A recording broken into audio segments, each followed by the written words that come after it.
Good evening, friends and fellow Chicagoans.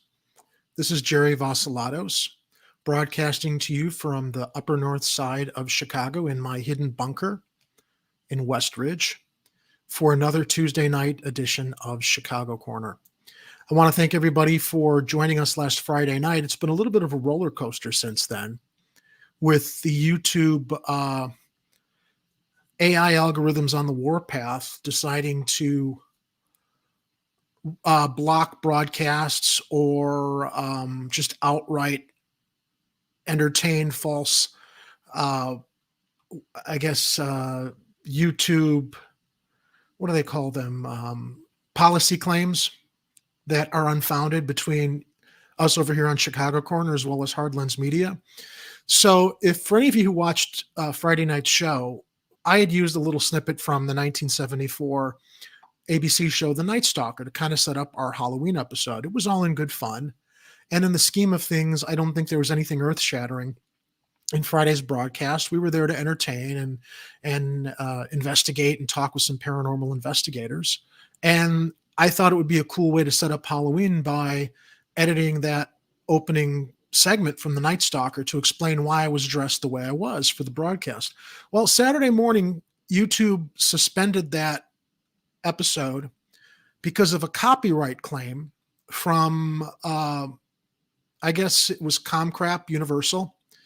So this is the way that YouTube copyright strikes work. If you are NBC Universal or Comcast Universal, essentially it's like you upload everything you own into this system, audio, video, and you tell YouTube if there's any video that runs that has any of this audio or video content, automatically copyright strike it without any live eyes on anything to investigate the context. And in our case, it was completely fair use. Completely fair use. In fact, I even transformed that opening by re-editing it and adding overlays and titles and alternate keystroke shots so that they could accommodate our titles.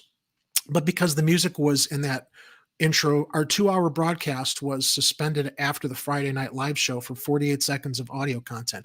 And I ended up disputing it. And there was a 48-hour period where no one could enjoy it through the Halloween weekend. Although Ed Heller was kind enough to upload it to his Odyssey channel. So we got it up Sunday for Halloween for anybody who missed the Friday night show to watch. And then, of course, Monday, it was restored after Halloween. So I'm glad it's back on the channel. And again, this was nothing earth-shattering, but in relation to what happened to Hardlands Media, our parent station where Kit Cabello and Daniel Lupker broadcast from, national news, YouTube decided to copyright strike them. Or no, it wasn't even a copyright strike. They decided to block the channel for a week, Hardlands Media, over a segment that I actually was on the national show discussing with Kit Cabello about CNN doubling down against Joe Rogan for smearing him in regards to what treatments he took when he got sick about a month or two ago. And I guess I'm not going to go too much into detail because I don't want us to get struck here based on specific words that the AI might be listening to automatically say we violated YouTube's guidelines because we're talking about something that's, I don't know, like forbidden or too sensitive. Thankfully, Hardlands Media did get restored today. Luckily, Daniel knows how to navigate the system, the dispute system. There was nothing at all in that segment that violated YouTube's policies.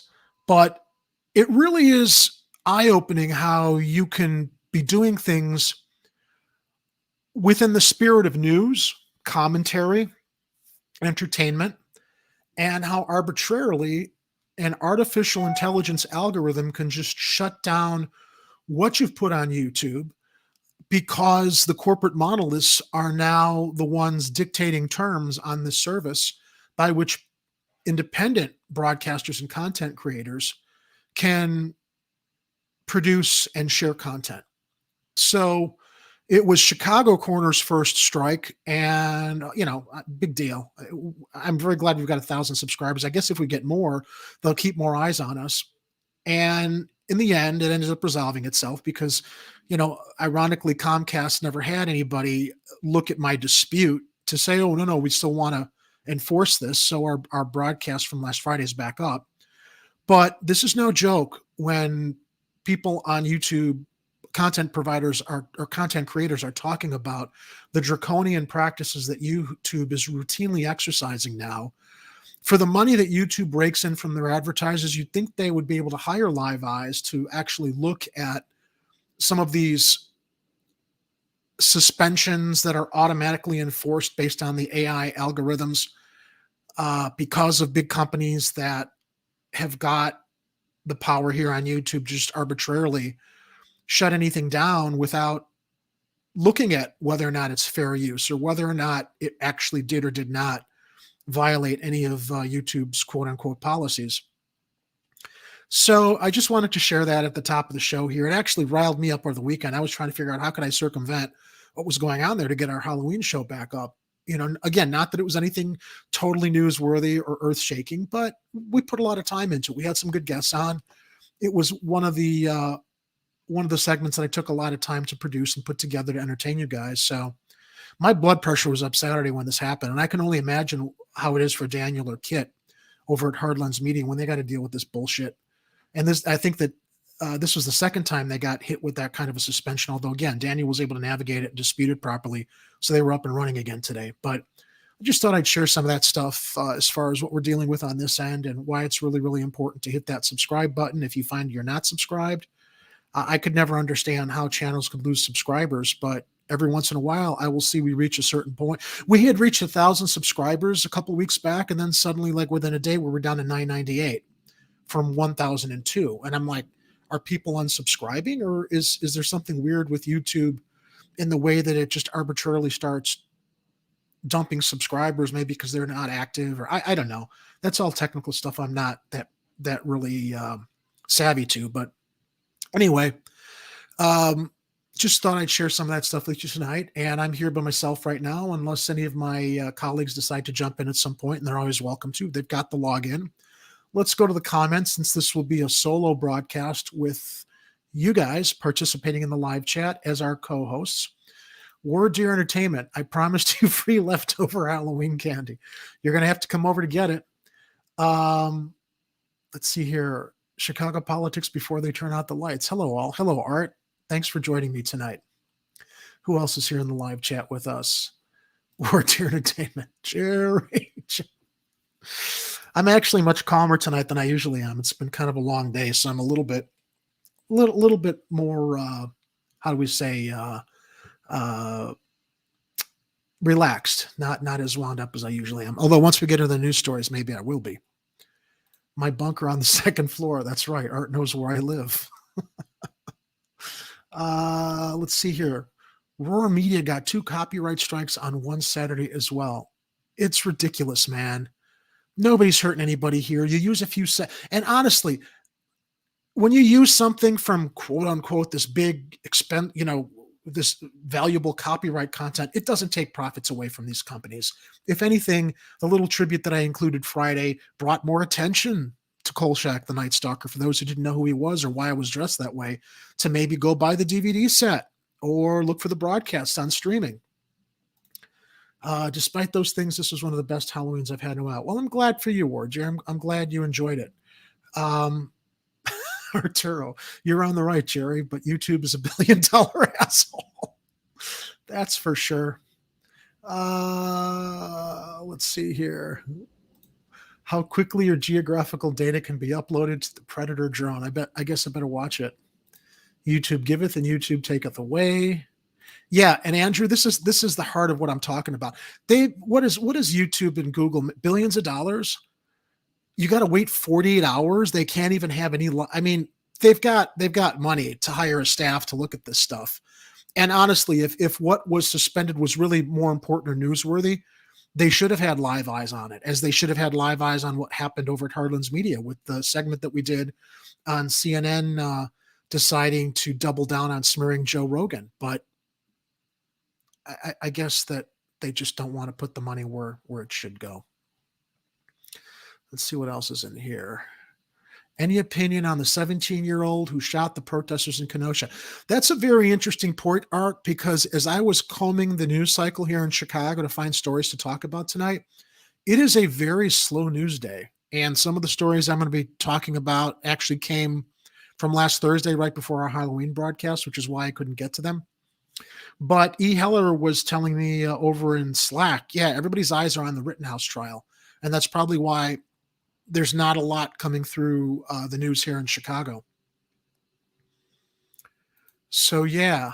I hope everybody had a good Halloween. Mine was quieter than usual. I had wanted to go to the big haunted Halloween ball down at the Congress, but unfortunately, dealing with this YouTube mess on Saturday and not finding anybody to go out with, I didn't want to go by myself. I don't want to dress up and go by myself, so I just went to bed early.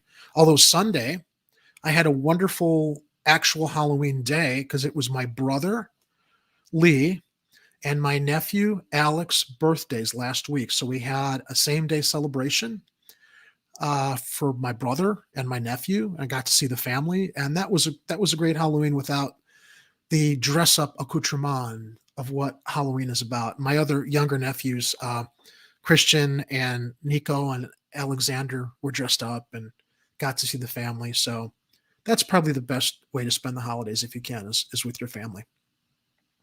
Hello, Trish. Thank you for joining us tonight. Oh, I got to check that out, Warrior. He did a Halloween show on his Extra Bullet channel. I was high, but it was a blast. I'll check that out. I am sorry to say I didn't know you had a channel, so I'll jump over there and check out some of your content also. So why don't we go into this week's stories?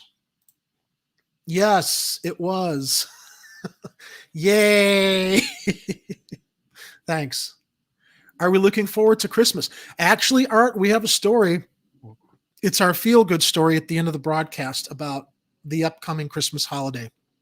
And if you stick with me that long, you'll understand why it's our feel-good story as the holidays approach. Are we looking forward to Christmas? I know it's early, but are we planning on spending on American products here in the country, or wait for the Chinese products to hopefully make it to us for present time? This might be a good time for everybody to learn crafting and make things for each other.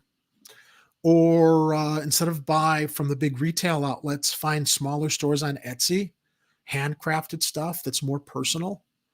That's what I like getting people for their birthdays or for the holidays, trying to find something really personal for them. As Art himself knows, I got him, I think, like one of the cooler birthday gifts a couple years back. For his birthday, I got Art his very own Art action figure with his own face that I found on a website where they customize this stuff. So yeah, everybody check out Warrior Entertainment's channel also, as Trish advises here. And yes, E. Heller, absolutely. They do. Our flavor improving mugs make a great holiday gift. I'm the talking Chicago corner mug. There you go. Thanks to E. Heller for that wonderful graphic as we are promoting our Redbubble store. All right, so let's get into the news. Enough chit chat.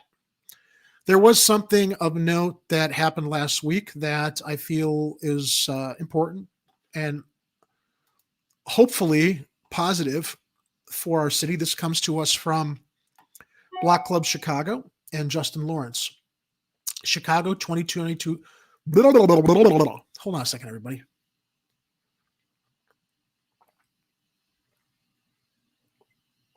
I'm thinking faster than I can talk. All right. Okay. That is a real flavor improving mug, even for water. All right. So the Chicago 2022 budget was approved by City Council, spending over $1 billion on social programs and economic recovery. Now, we'd been talking about the lead up to this with the federal bailout funds that have been going to cities across the United States because of the pandemic. Nearly $2 billion in federal cash allowed Mayor Lori Lightfoot to avoid a hefty property tax and cancel old debt while spending liberally on social programs favored by progressives. And thank Christ for that. And I say that as an agnostic. Let's get into the details. Propped up by a massive one-time influx of federal cash, Mayor Lori Lightfoot's $16.7 billion 2022 budget won City Council approval on Wednesday. The spending plan was finalized by a 35-15 vote. I want to know who those fucking 15 were that voted against it. They had to be the criminal block of City Council. A $76.5 million property tax increase also was approved in a separate 32-18 vote.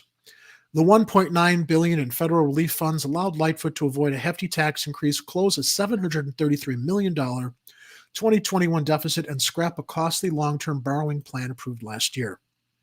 The budget also devotes more than $1 billion to help struggling Chicagoans through social programs. Yes, long favored by progressive community groups and their allies on city council. Let's drink to that. Although I don't know that she could have done it on her own. Look, some good came out of this horrible pandemic this year. We got money to start putting into these social programs. Cheers. Even though it's just water. City Council also agreed to pair $1.2 billion of Federal American Rescue Plan funds with $660 million in new borrowing to support Lightfoot's Chicago Recovery Plan, which invests in affordable housing, violence prevention, and aid to business corridors in an effort to jumpstart the city's economy. Here we go. Those voting no on the spending plans were, I knew Ed Burke was going to be in this cabal. Aldermans Brian Hopkins of the 2nd, Anthony Beale of the 9th, Marty Quinn of the 13th, Ed Burke of the 14th, Ray Lopez of the 15th, David Moore of the 17th, Matt O'Shea of the 19th, Jeanette Taylor of the 20th, Silvana Tabares of the 23rd, who we were talking about last week, who has suddenly allied herself with the Fraternal Order of Police as a 23rd Ward boss, supported by Michael Madigan's block. Wow. All right, I'm kind of shocked by this. Byron Siccho Lopez of the 25th voted no on the spending plan. And he's a progressive. I'm actually rather surprised, shocked, and disappointed by that. Roberto Maldonado of the 26th. I want to check into why Siccho Lopez voted against it. Nick Sposato of the 38th, Anthony Napolitano of the 41st, Brendan Riley of the 42nd, and of course, noted city council villain James Gardiner of the 45th. 4 council members endorsed the spending plan but opposed maybe it was about the property taxes. Because they mentioned it in the next portion of this article. 4 council members endorsed the spending plan, but opposed the property taxes. Alderman Stephanie Coleman of the 16th, Felix Cardona of the 31st, Gilbert Villegas of the 36th, and Deborah Silverstein, my alderperson, of the 50th. So that's good. She opposed the property taxes. I like Deborah Silverstein. I think that she's kind of one of the quieter members of city council, but she gets stuff done up here, and she doesn't have any scandals in her background. She seems to serve the community up here fairly well. Sposato voted against the spending plan, but voted to approve the property tax increase. 9 other ordinances comprising the budget were also approved with at least 30 votes. Progressive Caucus Chair Alderman Sophia King of the 4th said the 2022 budget is a progressive win. While we need to prioritize more progressive structural revenue and direct these resources equitably, especially around racial redress, this is a progressive budget, she said. And there is Alderperson Sophia King. Last week, Lightfoot and progressive alder people agreed to commit even more dollars to social spending than what was first proposed, including $6.3 million to expand services and boost staff at the city's 5 mental health clinics, which was very important. We've been like banging the drum on the mental health clinics, like every other show. Lightfoot also agreed to $5 million for preserving single-room occupancy buildings to prevent homelessness, a new homelessness outreach team, and funding to chop through the city's lengthy tree trimming backlog. Another last-minute change will create a city council subcommittee to monitor the massive spending, a sign of the distrust remaining between some alder people and the Lightfoot administration. But by tracking to the left in final negotiations, Lightfoot was able to shore up support for her 3rd spending plan since being elected in 2019. Lightfoot even picked up the support of 3 of the 5 members of the newly formed Democratic Socialist Caucus that had opposed her previous 2 spending plans. Aldermans Daniel Espada of the 1st, Rosana Rodriguez Sanchez of the 33rd, and Carlos Ramirez Rosa of the 35th approved the budget, while Taylor and Siccho Lopez opposed it. Ramirez Rosa said the split was due to philosophical differences. I think some people see the vote as an endorsement of the mayor. I don't view it that way, he said. I think that you vote because you think that you've gotten enough progress on issues that are impacting your community. He argued that the 72% increase in funding for staffing at the city's mental health clinics was a direct result of members of the Socialist Caucus fighting to get it in there and then voting to secure it. Taylor told reporters after the meeting a yes vote would have been a vote against my constituents. The median income in my ward is $25,000. I'm not going to vote to raise property taxes, he said. Taylor was also concerned that not enough of the federal funding was spent directly in Chicago communities, saying the city received crumbs and cakes as usual. Just because you're throwing money at little things, $5 million for single-room occupancy buildings, that's not enough. We know that's not enough, Taylor said. We could have done so much better. We had all this money and this great opportunity, and we just didn't do it. We did the bare minimum as usual, and you wonder why I voted no. All right, that's a fair point, but at least it's a step forward instead of backwards, I think. The $6.3 million for the city's 5 mental health clinics was a compromise with progressive alder people who wanted $10 million. The funding will not reopen any of the clinics that were closed under former Mayor Rahm Fuckface Emanuel in 2012. But it will launch child and adolescent mental health services, expand evening hours at the clinics, and support 29 staff positions, Budget Director Susie Park said last week. The spending plan also commits funding to pilot a non-police response to some mental health crisis 9/11 calls. We reported on that months ago, and that's an exciting development to see that there are going to be more mental health professionals responding to domestic calls, 9/11 calls that aren't necessarily life-threatening or violent, so that our trigger-happy Chicago Police Department don't go in with guns blazing. Hopefully these mental health professionals that are going to be going on 9/11 calls will help de-escalate situations. A measure long championed by Rodrigo Sanchez, 33rd, a freshman socialist alderman. Ramirez Rosa, the chair of the Socialist Caucus, said the budget reflects the longtime organizing of progressive community groups. Because of progressive community pressure, this budget includes significant investment in the things we need today, he said. Because of what we've been fighting for the last several years, for the first time in a decade, we have seen an investment in the city's public mental health clinics. And that's going to go a long way, hopefully, if funding is increased and more programs are instituted to strike at the root cause of our problems here in Chicago with crime, violence, getting people help, getting people opportunities. So here is Alderman Andre Vasquez. Let's see what he had to say. Alderman Andre Vasquez of the 40th drew criticism last year from socialists for supporting the 2021 budget. On Wednesday, he said we can be proud of what we fought to do for our communities in the 2022 proposal. The budget includes investments in violence prevention and public mental health and non-police crisis response, he said. In this budget, we provide support for our unhoused population, cash assistance for those families that need it, support for our local business, and a landmark investment in our environment. But several older people voted against the budget, citing the property tax increase. Maybe this is why Sigcho Lopez voted against it. Some conservative members said they opposed the $31.5 million pilot program to give a $500 in monthly cash. Some conservative members said they oppose a $31.5 million pilot program to give $500 in monthly direct cash assistance to 5,000 low-income Chicagoans for 1 year. Now, 5,000 low-income Chicago households is not a lot. Really? I mean, right? Across this broad city, 5,000 households receiving $500 a month for a year is peanuts. Lopez called the budget a $16 billion spending spree that is grossly out of balance yet again and will force the city into difficult financial decisions in the future. Now, I don't like this guy, Lopez. He's had a big mouth about some other things in the past, with wanting to put more money towards the police, wanting to put more cameras on the streets.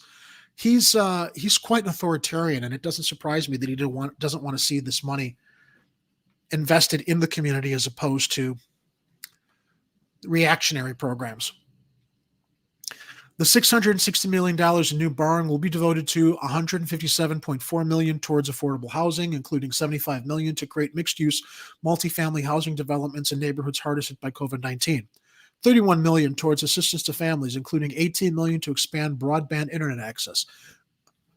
$5 million to assist survivors of gender-based violence.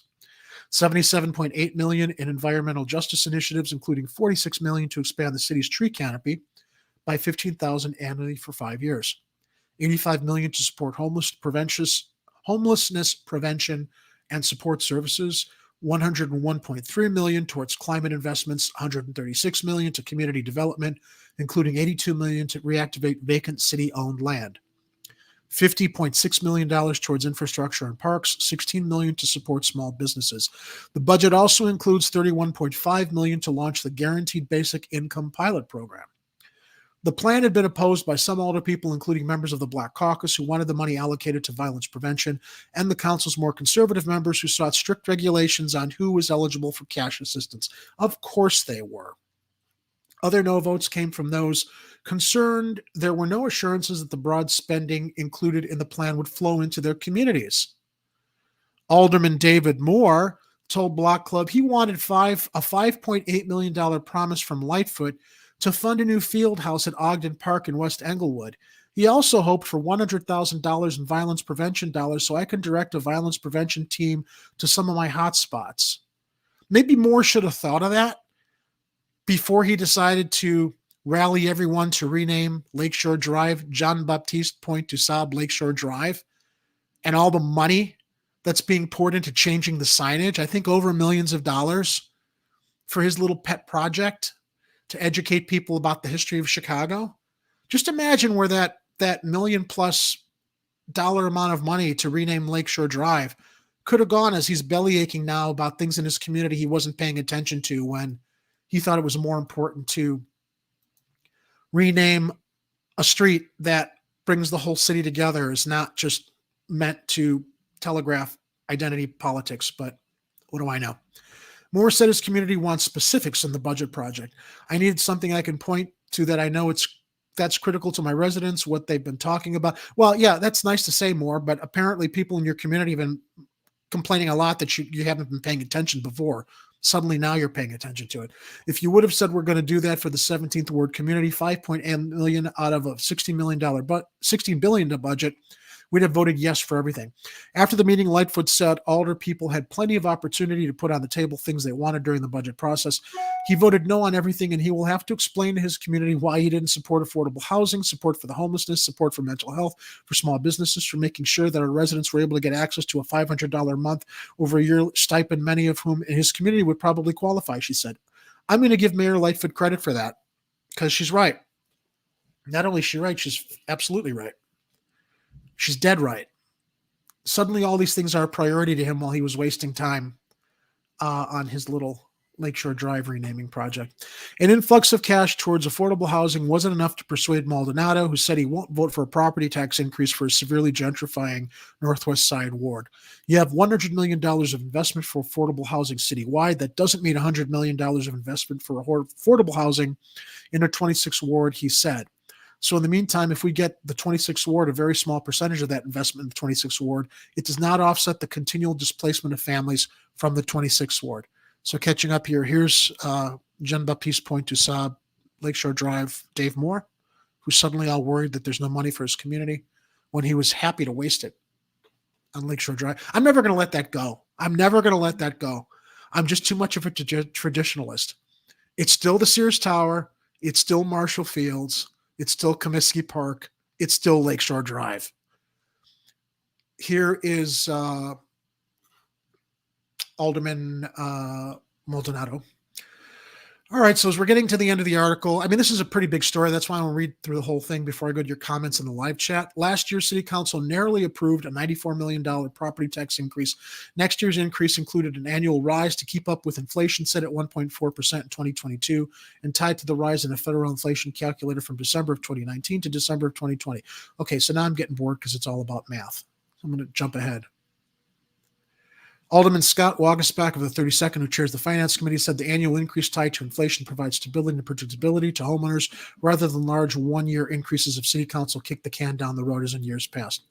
Lightfoot said no mayor likes to pass property taxes, but she is committed to keeping the annual inflation increase. We're all about making sure that we are real fiscal fiduciaries of our taxpayers and looking out for them with a stable, predictable property tax that they know is coming, that they can plan for, and isn't going to sack them right in the gut every few years because politicians wouldn't make the tough calls when they needed to, Lightfoot said. Those days are over as long as I am mayor. There they are. All right, so let's go to the live chat. I'd like to hear what some of you all think about this story regarding the budget. I'm going to scroll back here, and let's see here. Oh, I guess that some people are also watching the election races. Let's see. When they say 1 billion, it'll really be something like 25 million really spent on programs. They never truly get the money they've budgeted for. Yeah, I think I mentioned in a previous broadcast when we heard about all this federal money coming to Chicago, is it really all going to go where it's supposed to go? Or are we going to suddenly find out later that we have to increase property taxes because all this money that poured in didn't get where it was supposed to go?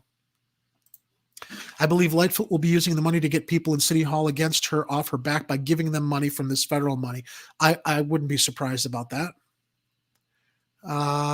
Let's see here. Philosophically, the C-19 relief funds should have gone out as checks to every resident. Yeah, I agree. Or a portion of it. I mean, if they were going to put money towards some of these social programs that we needed, I'm sure that they could have allocated a good portion in checks to the rest of us, Ed. You're right. Yeah. Yet they miraculously had enough to bloat the city budget. They always do, Andrew. They always do. Because, while they say Chicago is broke, we know it's not broke. We know it's all bullshit. Hey, you make promises, then don't keep them. How the hell you think you're going to get reelected? Yes. I have to always qualify that word, dear, every time I talk about our former mayor, because that's how he will always be known to me. I started using that, I think, during his last term because I was just so utterly appalled and disgusted by what he covered up with the Laquan McDonald shooting.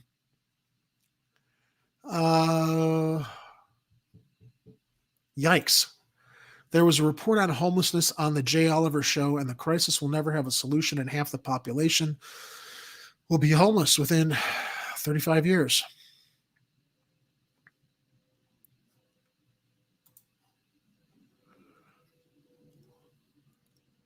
I'm trying to imagine how homelessness can be profitable. If you can become rich by giving a homeless person a home, I'm sure we would solve that problem instantly. Yes, renaming Lakeshore Drive has been nothing but an image. Yep, they just do not want to use the TIF funds.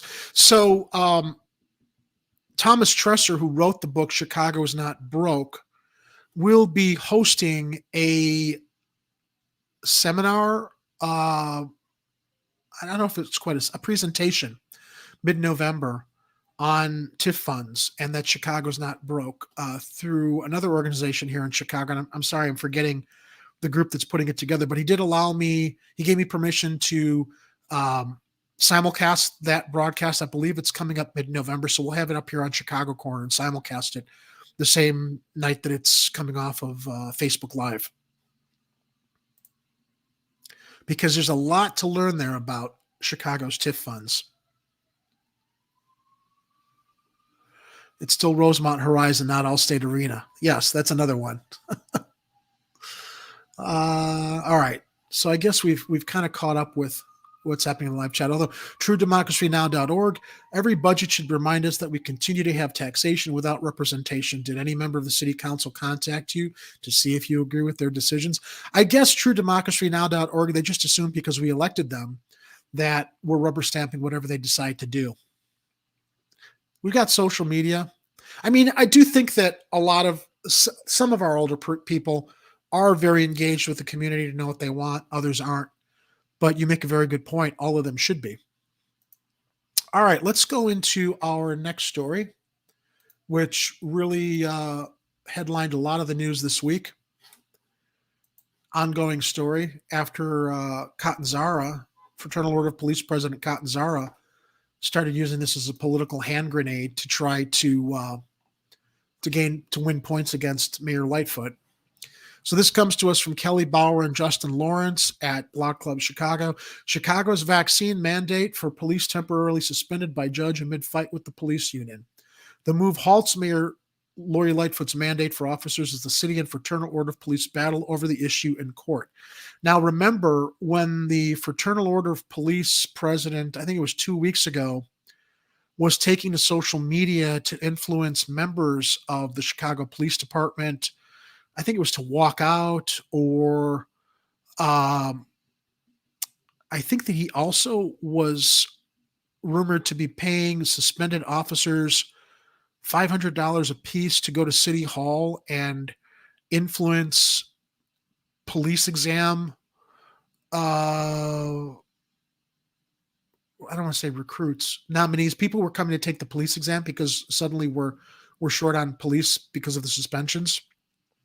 Catanzara wanted to have Chicago police officers out there discouraging applicants from taking the police exam because the city doesn't have their backs, right? Because it's all about the Fraternal Order of Police, and the city doesn't have their backs.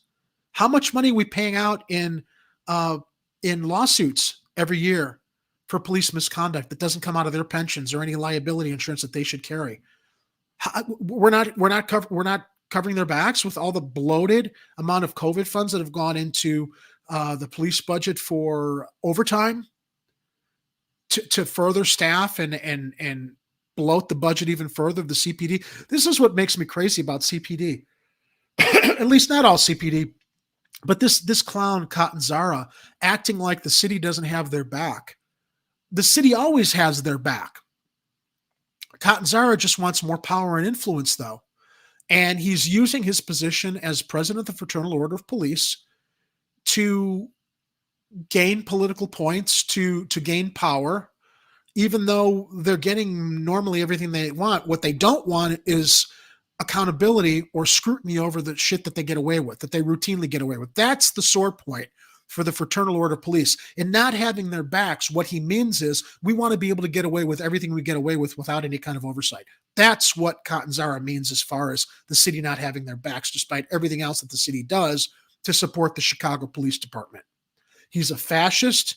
He's dangerous. And it's very, very sad to me that so many police officers look up to this guy and continue to elect him as their representative of the Fraternal Order of Police. Because as far as I'm concerned, he's nothing but bad news. Anyway, back to this article. Sorry to go off on that tangent. A Cook County judge has paused Chicago's COVID-19 vaccine mandate for police officers. The announcement, first reported by WBEZ's Patrick Smith, came Monday morning. It temporarily halts Mayor Lori Lightfoot's mandate that all officers be vaccinated by year's end as the city and the Fraternal Order of Police, Chicago's largest union for officers, battle the issue in court. And I wonder, is this really about not getting vaccinated to Catanzara, or is this just a political football he can grab? He can take hold of for headlines. Because you know what? I'm sorry. The police department works for the city of Chicago. We're their employers. It is a public health crisis. If they don't want to get vaccinated, okay, go get another job then. If you don't want to follow the rules that they expect us to follow all the time, that they routinely break, officers must still follow some parts of the mandate. They must report their status and get tested if they're not fully vaccinated. Or the city can discipline them, but the city cannot fire officers who don't get their shots before the December 31st deadline as negotiations continue. I know, it's a civil rights issue. It's a constitutional issue. Everybody's worried about the police and their civil rights, mandating they get vaccinated while they're allowed to violate everyone else's civil rights every other day, an hour, month of the year. But they're not supposed to follow rules or demands of their job. The mandate has faced controversy from some corners, particularly the police department. The Fraternal Order of Police has encouraged officers to deny the mandate. The city and union have filed dueling lawsuits against each other. Under Lightfoot's mandate, all city workers, including officers, were required to be fully vaccinated by December 31st, unless they received an exemption. And remember, there are what do you want to call it? Oh, my brain is shut down. There are things in place where if you need a legitimate exemption, you can get one. Workers who didn't meet the requirements faced punishment, including being fired, officials said.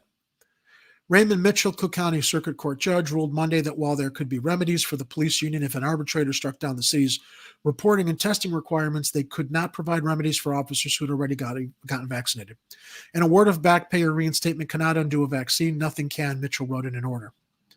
The city's vaccination policy represents a legitimate effort to protect public health, Mitchell wrote, but the city's public health objective and the police union's desire to pursue their grievances are not wholly irreconcilable. The effect of Mitchell's order is to send these parties back to the bargaining table, he wrote. The city has it within its own power to avoid any burden, harm, or inconvenience occasioned by this order simply by pursuing an accelerated arbitration, he wrote. Last week, another Cook County judge ruled against extending and expanding a temporary restraining order she had entered against police union president John Catanzara that had barred him from publicly urging. Oh, where's the picture? Oh, I guess the picture's not coming up here that I'm seeing. Okay, so last week, another Cook County judge ruled against extending and expanding a temporary restraining order she had entered against police union president John Catanzara that had barred him from publicly urging union members from complying with the city's mandate. After the ruling, Lightfoot and Catanzara both claimed a win. At an unrelated press conference, Lightfoot said the mandate continues, but when asked if the city and police union could complete the arbitration process before the end of the year, she said, "We'll see." Lightfoot criticized Mitchell's ruling that stated the police union's grievances are an effort by leadership to protect their members' rights to bargain. With due respect to the judge, I think the record tells a radically different story, she said, claiming Catanzara stalled negotiations. It's just not correct that they're serious about getting a deal done. What they're serious about is obstructing, obfuscating, and telling half-truths to lead their members astray. All right, Mayor Lightfoot, I hate to agree with her, but because I'm not a fan of a lot of the other stuff that she does, but I'm with her on this. I think that she's right. Lightfoot also continued a battle of words with Catanzara to appeal to officers who have yet to comply with the requirement to report their vaccination status. At some point, people have to recognize this guy doesn't know what he's talking about. He's leading them down the wrong path, she said of the union leader. Sign up on the portal, save your life and save your family's life, your partner's life, your colleagues at work. Catanzara took to YouTube Monday afternoon to say today was a good day, not a great day, but a good day. Thankfully, Judge Mitchell heard our argument that we've been saying all along. This fight was about collective bargaining rights and the obligation of the city to go to the bargaining table and to arbitration, he said. I'm going to guess now the city is going to be in a hurry where they were dragging their feet the last 3 weeks, refusing to go to arbitration.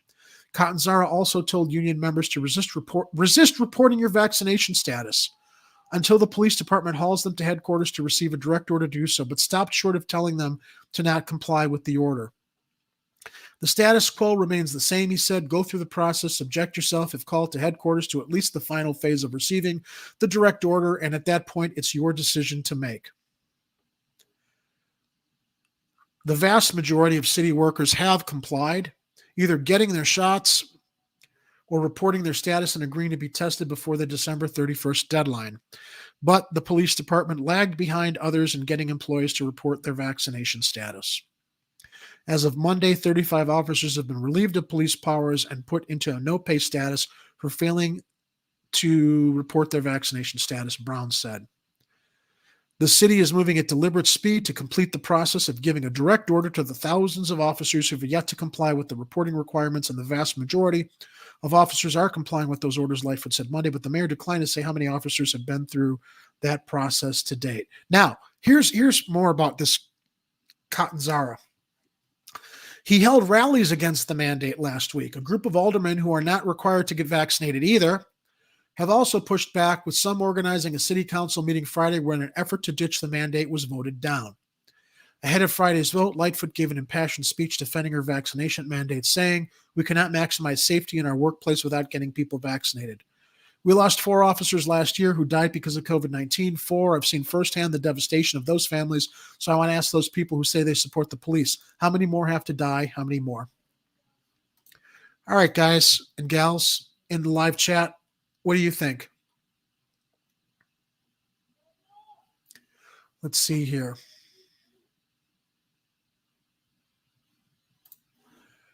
Around 2,000 New York firefighters fired. That includes EMTs over the mandate there. Interesting. Interesting.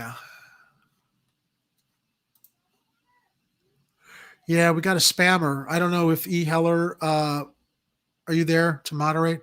Webcam HTXYZ. Just go. I'm going to see if I can get rid of these. Block the user. Let's see if that got rid of this clown. Oh, I'm having an error on this end. I don't know if you can get rid of him, E. Heller, but let's see here. Here we go. Yeah. Fraternal Order of Police president is bullying his fellow cops to not make it easier to get through this pandemic safely and alive. He is a child bully who never stopped bullying. And he's a fascist. And he's a creep. He just wants to stand up to the boss and hear the cheers from people who are blind to his dangerous inability to help. Yep. Yes, love Tagore. Yep. This is exactly what I think is the heart of it. Clearly, this shows that cops always thought that they are above the law.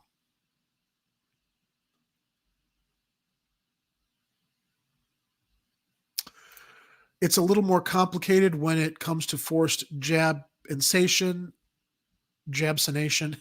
It's definitely Fraternal Order of Police, though, using this as an opportunity to defy the mayor. Yeah, this is a political thing, I think, for them.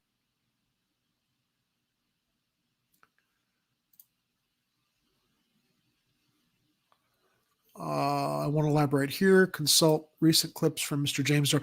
Yeah, Ed, I've been seeing a lot of Jimmy's, not watching all of them, but I've been seeing a lot of the updates from Jimmy Dore's page on the vaccine mandates. I'm kind of torn. I'm on the fence. I really respect Jimmy, and I understand what he's saying, but I've said this before, I'm on the side that thinks that I just think that there should be more caution. I think that too many people are politicizing this, not respecting the science, not listening to their doctors. I'm not a healthcare professional, but I think when it comes down to science and medicine, everybody politicizing this instead of listening to health officials, I think that that's where the attention should be paid to. Now, the forced vaccinations, I think if you're a public worker, it's different. I do think there's a responsibility if you're working and there's been a rule passed to protect public workers as well as protect the public through the work of the public workers. It's a little bit of a different situation, but I was talking with someone about the fact that nobody ever had problems in the past with vaccinations throughout their lives until it became a left-right issue this past year because of the pandemic. People actually understood that the point of vaccinations was to inoculate, build resistance, and protect, even if it wasn't going to fully keep you from getting sick. At least it was going to protect you from getting really sick, as we've seen with this vaccine. There's a lot of comments in the chat here about Kamala Harris. I'm not sure if there's something that just broke in the news. But if you're vulnerable, take it, but choice is paramount. Yep. Yeah, love to. Corey's on the fence too. They're using these mandates as a control mechanism, but the cops are definitely politicizing it for their own benefit. Yeah, I think we can all see through what Catanzaro is doing. Yeah, and still some public service, I believe, are exempt, which doesn't make sense, like our city council members. Doors on the side of science on this. The data changed since the early reports regarding transmission. I got to catch up with some of Jimmy's recent broadcasts on this, Ed. Admittedly, I can't speak from an informed perspective because I haven't caught up with Jimmy's recent segments on this, but I trust him. I mean, I don't think anything Jimmy spreads is bullshit. So I got to kind of get up to speed on that. The breaking news is Kamala is awful. Yes, Jack Kluckman. Well, that's not really breaking news. That's been an ongoing story. That's been developing. Anyway, let me take us to our next story.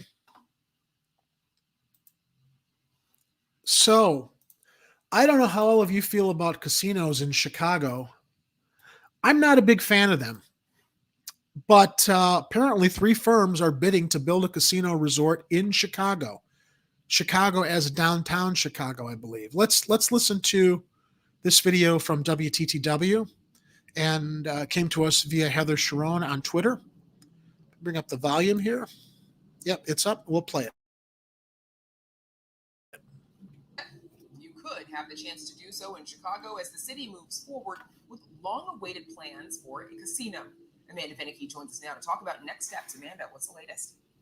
Well, Brandis, the cards have been dealt, if you will, and now Chicago has with the 5 I see what she did there. Friday to decide which company, if any, has the winning hand and where. Now, there is a chance that a casino could be built here at what is now a mostly vacant lot near the South Loop in Chinatown, pitched by developers as the 78, as in Chicago's 78th community area. Or perhaps the casino may land in Convention Central on the grounds of McCormick Place. Also an option. In all, Chicago receiving a handful of options, 5 from 3 different developers. Now, the bids themselves are not yet public at this point. The city has just released the names of the corporations that submitted proposals. And one of those proposals comes from a Hard Rock entity. A spokesperson did not return calls, so we don't know at this point where the Hard Rock would propose to build. Now, you also have Rush Street Gaming proposing casinos at the 78. Again, that's that parcel of land near the South Loop in Chinatown, slated for major development. Or the McCormick Place Lakeside. Would that be Arturo's 11, Mr. Medina? Center, where conventioneers could provide a lot of the casino's business. And then there's Bally's Corporation, the gambling and entertainment company. They also are proposing a McCormick Place location near the old Michael Reese site. Also, another proposal for the former Chicago Tribune Publishing Center near Chicago Avenue and Halstead, close to the North Branch of the Chicago River. That would be crazy. Aronovitz runs Chicago's casino law group and says each contender brings something to the table. Local casino magnate Neil Bloom's Rush Street has developed casinos in Pittsburgh. Here's what I think they all bring to the table. An opportunity for everybody who may have put their pandemic unemployment in the bank or any other funds that they got in relief from the pandemic to go gamble away thinking that they're going to make money and they're going to lose all their money at the benefit of all these casinos that want to come into Chicago. See, this is the thing about casinos in Chicago that drives me crazy. Anybody that can't really afford to gamble, who's desperate, is going to go blow all their money in these casinos and get more poor. That's the problem with these casinos. That's why they don't belong here. That's what I think anyway. I just think it's so ill-advised. If they're going to argue for casinos for tourism, there's plenty else here that attracts tourists. We don't need casinos that are just going to be a blight on people losing their money, losing their kids' college savings, losing whatever they feel they might benefit in the short term from gambling in a casino because they're desperate. I jumped in too early. I'll let the report finish, but anyway. Also Philadelphia and runs Illinois' highest grossing casino, Rivers in Des Plaines. So he says it's got a strong local brand. Now, Hard Rock, meanwhile, has... JR, isn't that true? There's always money to build casinos, but never enough for the homeless. And yes, casinos only do cause more crime. A new casino in nearby Gary, Indiana, and is also soon going to be opening a casino in Rockford. And there ain't no road just like it. Oh boy. Anywhere I found. Running south on DuSable Lakeshore Drive, heading into town. That's going to get on John Baptiste going to DuSable Lakeshore Drive. Tuesday night trouble bound. Oh, hello, Jerry. You know that's bound to get you a timeout, Pegleg. Oh, is that what? Because I sang about Tuesday night? No. Because you're adding that horribly laborious extra verbiage to the front of our beloved Lakeshore Drive. Oh, are you saying those are not the original words, Jerry? No, and you know damn well they're not. Oh, okay. Oh, hey, I saw you were doing a story on casinos. I was gonna tell you we were gonna open up a chocolate milk cowsino over by where the stockyards used to be.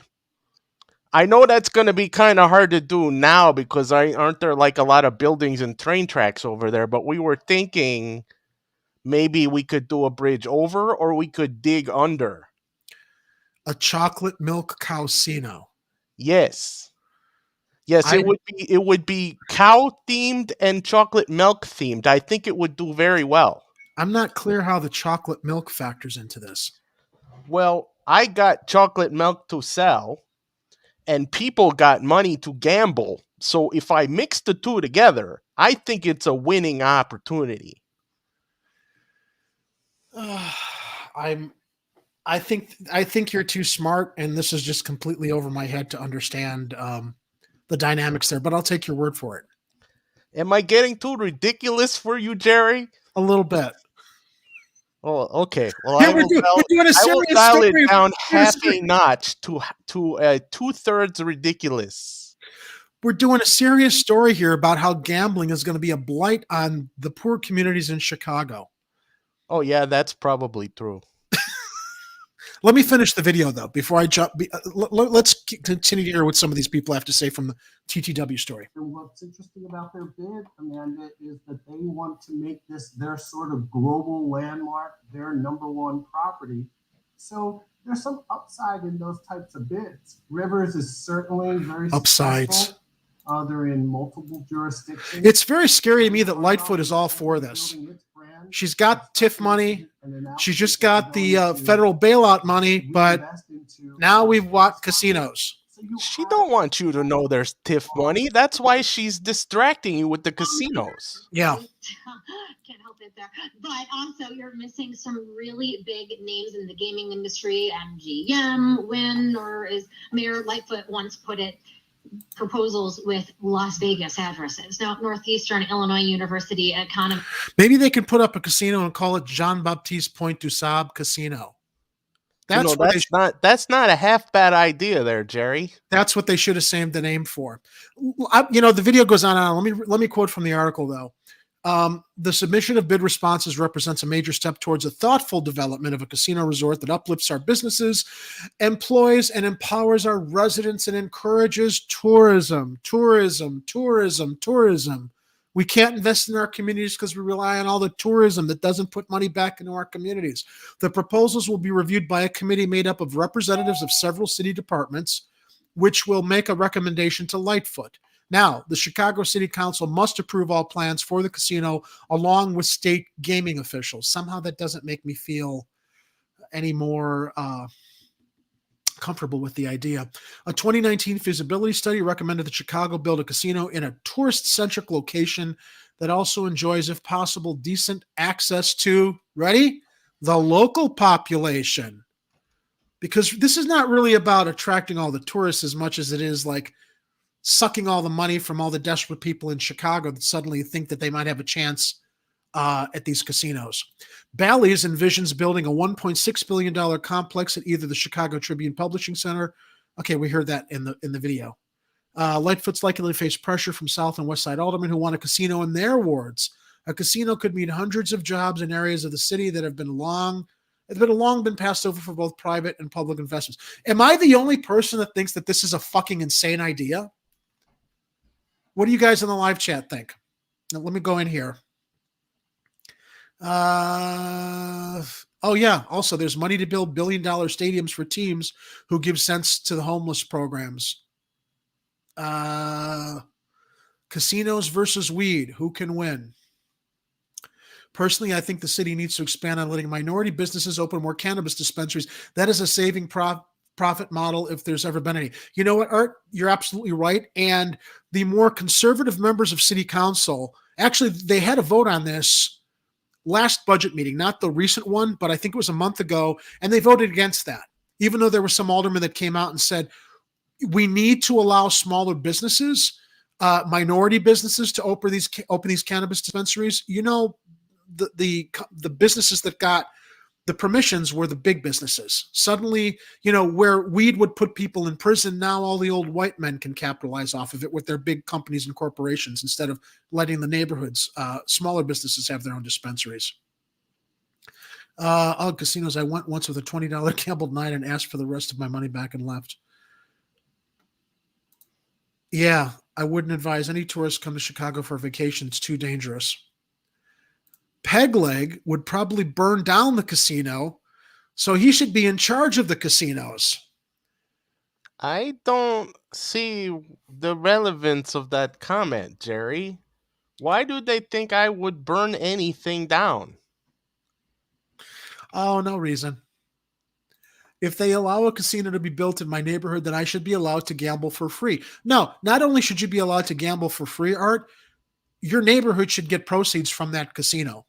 The same way that people that live in Alaska get stipends from all the oil companies that are drilling up there through the local government. Stupid idea, of course. Why let any Hispanic or Black entrepreneurs make money and better their communities? Why not? Indeed, Art. A casino where they only serve chocolate milk. I know what the name of the casino would be. Bessie's. Well, yes, of course. But no, we would not only serve chocolate milk. I mean, we would feature chocolate milk. But sometimes people just like the regular milk. And, we are equal opportunity milk providers here. There are some chocolate cocktails that I have imbibed in that are especially tasty. I forgot the name of them, but there is this thing I heard about back in the 90s called a mudslide. And oh boy, that's one of them. It's cold, it's frozen, it's like chocolate milk, but it's got a kick stronger than Bessie's. Sure it does.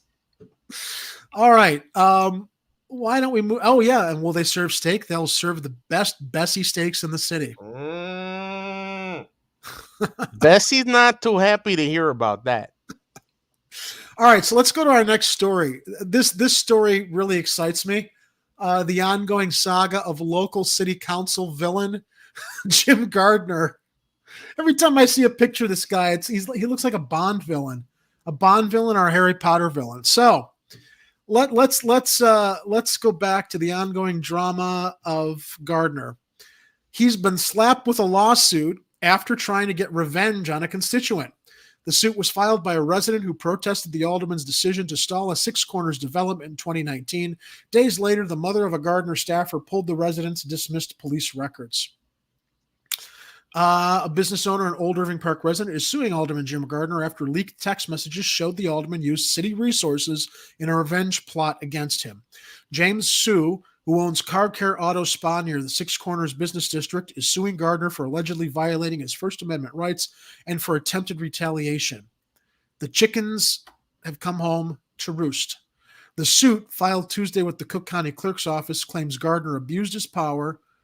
He abuses all of his power. I mean, this is the only time he's abused his power by digging up police records naming Sue for minor offenses dismissed more than a decade ago.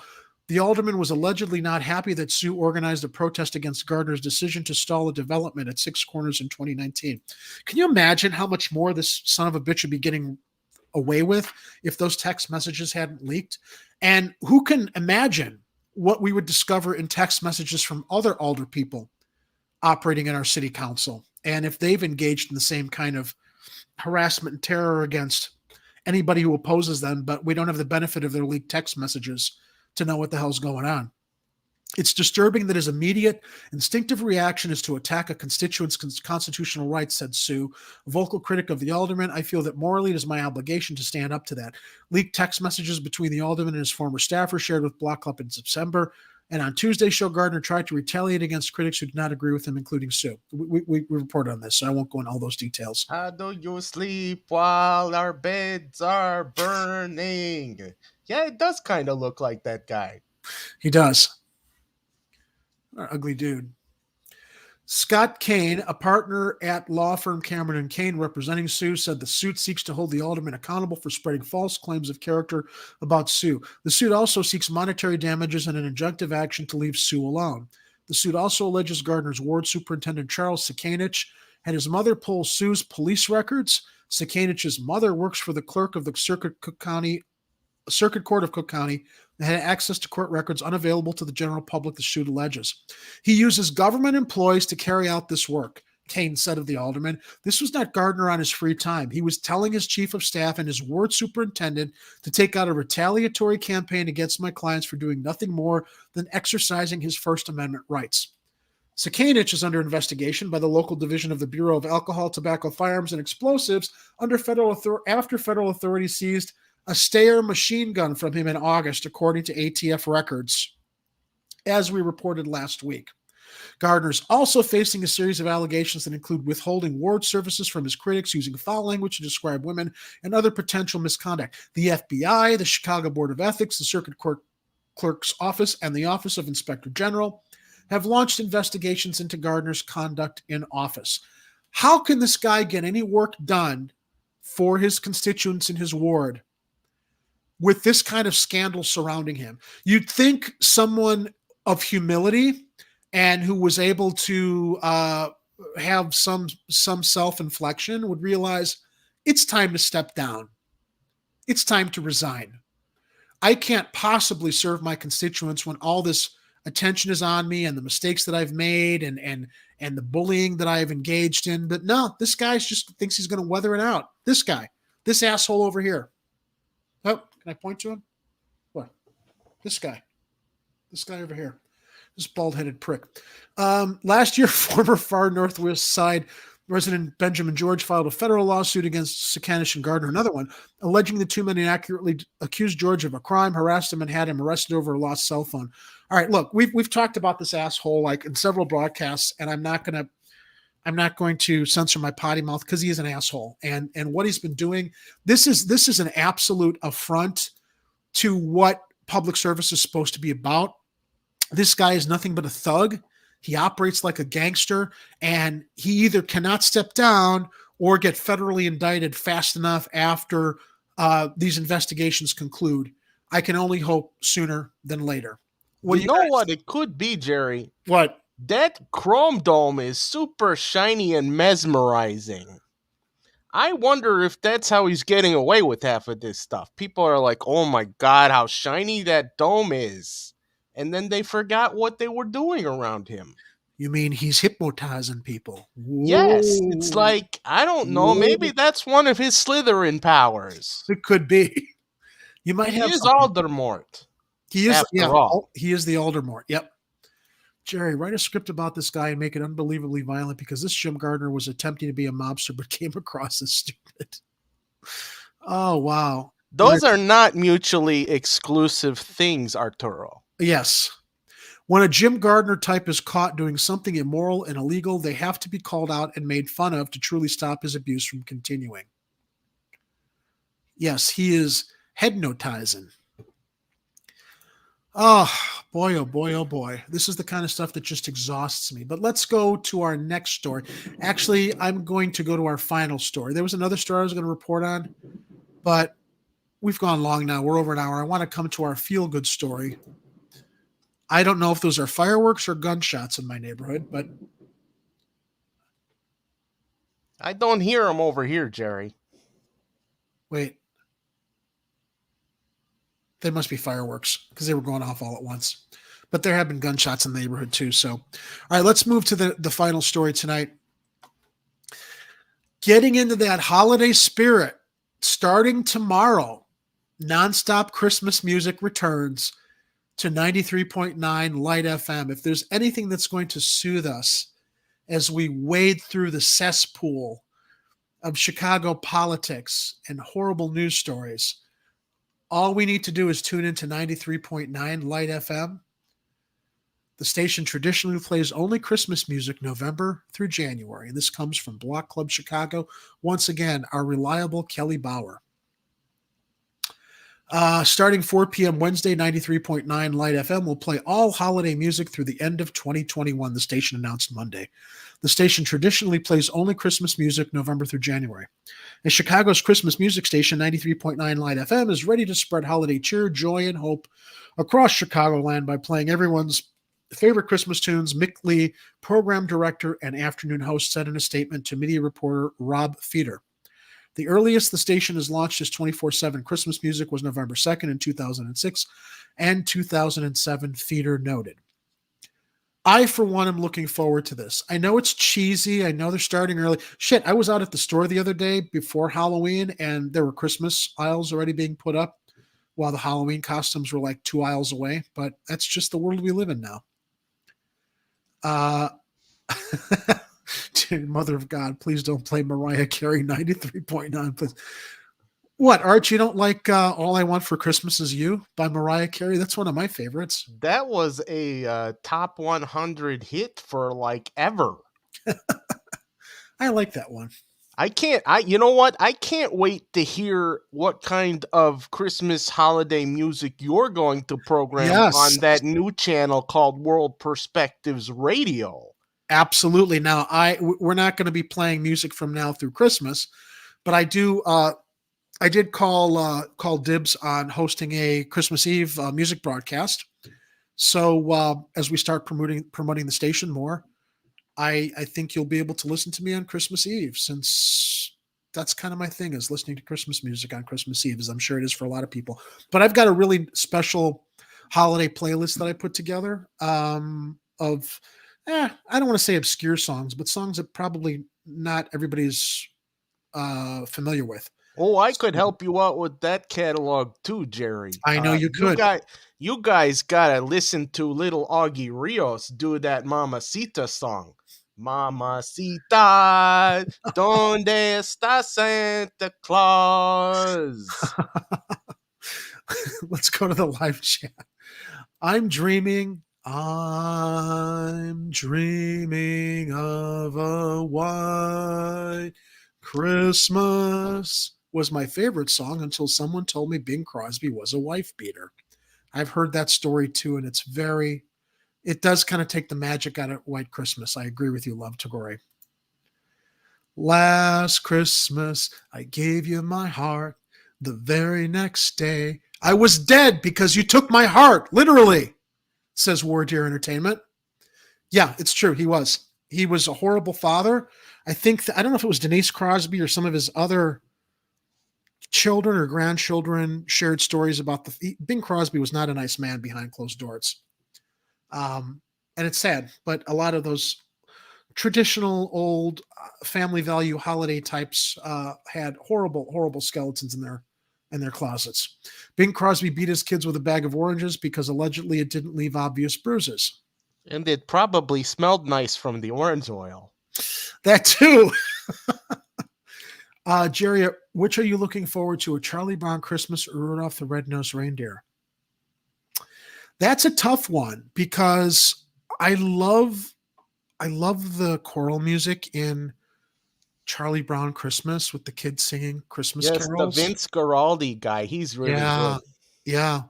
I grew up with those. But then Rudolph the Red-Nosed Reindeer with the old Bankin' Rass animation? Am I getting Rankin Bass? Rankin Bass, yeah. It's one of those. Those are like some good memories from growing up in the 70s also. Isn't it ironic George Michael died on December 25th? I thought it was ironic that Sean Connery died on Halloween last year with all the roles that he played throughout his life.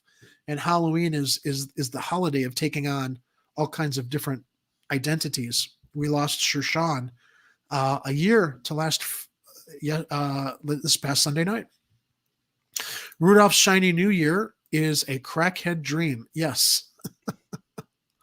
Yes, it is. Oh, Denise never met Bing? Okay. So it was his kids who reported on his abusive behavior towards them. Jerry, do a live stream playlist for Christmas Eve.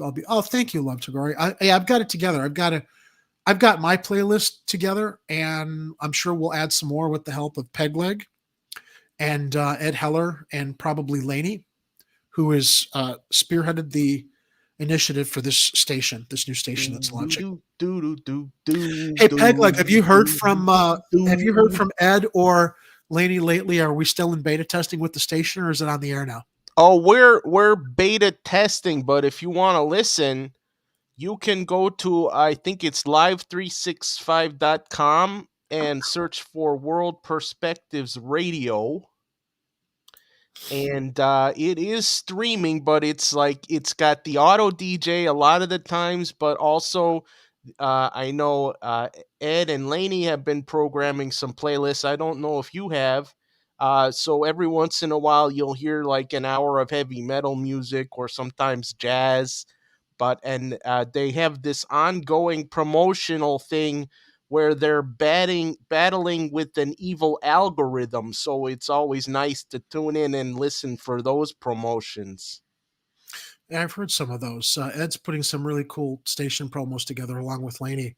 I've uploaded music to the station, but I haven't had time to put any playlists together. And quite honestly, I put up a lot of pop music, but I don't have a lot of pop music. I've got more soundtracks. So I put a couple orchestral scores up there if we ever end up doing the Sunday soundtrack show, where I've actually been talking with Mr. Medina here in the live chat about joining me to host Soundtrack Sundays, where we will hopefully play an entire track list from a really, well, maybe not really popular, but soundtracks people might not have paid attention to when they went to the movies, and talk about the composer and talk about the history of the film. And that's going to be fun once we get that going. I'm looking Oh, forward to doing that and soundtrack show. Bessie just handed me the secret website link for the music player for the World Perspectives Radio. Awesome. Let's put it I up. will post that in there right now into the chat.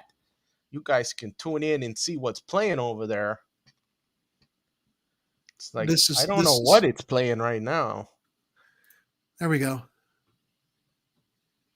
If you get as we're talking about the Charlie Brown Christmas, I forgot what the name of it was, but if you Google Charlie Brown Christmas parody on YouTube, there's this hilarious animation where I think I don't know if it's Charlie Brown or Linus becomes a terrorist on Christmas, and the animation like matches the old Peanuts animation. It's really horrible, subversive black humor, but it's very, very funny.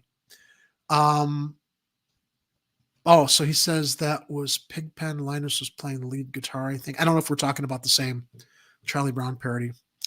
Anyway, we are coming to the end of our show here. We're almost at an hour and 18. Anything else you want to share, Pegleg, before we close out the broadcast here, or anything else that our viewers or our listeners in the live chat want to share that we can pop up here? Oh, let me think. I always forget to remind people that flavor improving mugs are now available in the merch store in the link below in this video. Flavor improving mugs, they are the mugs that improve flavor. They are. We'll have you do a promo like that we can put on the radio station also. Hey, KRTD Media. Oh, so really quickly, KRTD Media, welcome to the show tonight.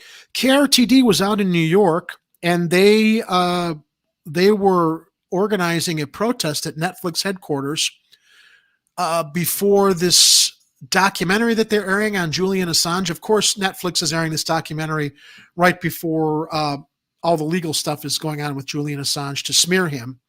So a lot of the voices of progressive news media across the YouTube ecosphere, is that what it's called? We recorded, we all recorded statements in support of Julian Assange and in opposition to this documentary that Netflix is broadcasting instead of investigating all the things that a whistleblower like Julian Assange reported on. They're going to try to take down the whistleblower. So Sean over at KRTD Media organized this today. I think it went pretty well. I watched some of it on YouTube when I was on my way home. Kit provided a statement. Daniel provided a statement. Steph Zamorano provided a statement. My statement actually came up after Steph Zamorano's, which I thought was really, really cool since I'm such a fan of hers and Jimmy's. I think Sabby Sabs provided a statement. Savage Joy provided a statement. So go to KRTD Media's YouTube page after the show. Check out the footage from the protest in New York today against Netflix, and listen to those very powerful statements from all of the independent news voices across YouTube that are rallying in support of Julian Assange, as everyone should be, especially mainstream media that has chosen to demonize him instead of doing their fucking jobs, supporting a journalist who's publishing war crimes that the government just wants to suppress, to just disavow the horrible things they're doing in our country's name. So KRTD Media, Sean, thanks for organizing that today. Let's see what else is going on down here. Chicago Corner Cups make Choco milk taste like regular milk. I would think that they make it extra chocolatey, though, Art. I think maybe you're... Yes, it's a flavor improvement technology, Jerry. Yeah. The flavor of whatever you put in that cup is improved by at least, I think it was for the version of technology we used for your mugs, for Chicago Corner mugs, was 25%, if I remember correctly. It was 25%. Yep. Yes, they keep improving on the technology. See, Hardlands Media, they just released their new ones. Yeah. They're only 20% flavor improvement. No, you got the brand new technology here on Chicago Corner. We do. We've got the ones that are 25% more, because Hardlands Media has a lot more subscribers and viewers than we do, so we had to up it and increase our flavor enhancement to draw more people over here. Ward Deer wants Peg Leg and Bessie mugs. We'll have to see if that's an option for the store. I don't know if they let ghosts onto mug paraphernalia or not. There could be a paranormal restriction in the merch store. I'll have to check. I'm sorry. It is Shane, not Sean. I'm just really tired here, Shane. I knew that, and I'm sorry I mispronounced your name. But yeah, I am happy to promote it. It was an important event, and I'm glad that you were able to put it together today. So War Deer wants Peg Leg and Arsonist cow mugs. How do you feel about that, Peg Leg? Okay, I know from history that Bessie is offended by you calling her an arsonist. I didn't call her an arsonist. I was not talking to you, Jerry. Go blame War Deer Entertainment. War Deer. Bessie did not start the Great Chicago Fire. I did not start the Great Chicago Fire. Mrs. O'Leary. It was clearly burning while the world... No. You didn't. Let me finish, Jerry. Mrs. O'Leary, who was kind enough to let our family keep Bessie in her barn, also did not start the Great Chicago Fire. Okay. Now, we're not sure who did exactly, but the new evidence that has been released is suggesting a bunch of young hooligans who may have snuck into the barn playing some type of craps or other gambling thing. We're not certain, though. I can't confirm because I was nowhere near that when it happened. Except for the part where I saw it happen. We've been getting a lot of mileage out of Peg Leg and Bessie since the Great Chicago Fire show, haven't we? Well, that was 150 years ago. It's not like, this year is over or anything, Jerry. We could milk this thing like a chocolate cow for at least a couple more months. And someone has been. And although it's not the end of the year yet, it is the end of the show. So I'm going to thank my guest co-host, Peg Leg Sullivan. I am going to thank all of you lovely people in the live chat who participated in sharing your thoughts as we went through the stories on this slow news day in Chicago, while people are paying attention, rightfully so, probably, to the Rittenhouse trial up in Wisconsin. We'll be back again Friday. Not sure if we're going to have any special segments. Although, also let me mention, Friday night, Chicago Corner will return at 7:30 to 8:30. And afterwards, I join Shane over on KRTD Media, first Fridays of the month, to be a guest host on national stories that they report on. So you can get a double dose of me this Friday after Chicago Corner. I think I will go on the KRTD media show a half an hour after Chicago Corner ends at 8:30 Central Standard Time. So that would mean I'd be on 9 o'clock Central Standard Time over at KRTD. So until we meet again this Friday, ladies and gentlemen, fellow Chicagoans, friends, please have a safe week. Take care of each other. Be vigilant. And remember, if it's happening on the streets, you'll hear about it here on Chicago Corner. There's a road I'd like to tell you about. Lives in my hometown. The Sublextra Drive, the road is called, and they'll take you up or down. Thank you for getting it right, Pegleg. I appreciate it. Good night, everybody. And there ain't no road just like it anywhere I found. Running south onto Saba Lakeshore Drive, heading into town. Just sneaking on by onto Saba LSD. Tuesday night, trouble bound. You Good night, everybody. You son of a bitch.